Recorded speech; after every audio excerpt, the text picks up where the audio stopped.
right?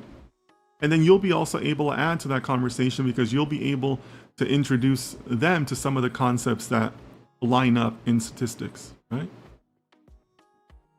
But where you can also really help, Tommy, is a lot of data science teams, including a lot of the teams that I've led, are approached by stakeholders, by other people who are really excited about data science. You know, they see how it can help their business, and they'll come to the team with a problem. Hey, I got this algorithm I want you guys to write. I want you guys to use ChatGPT for this problem that I have.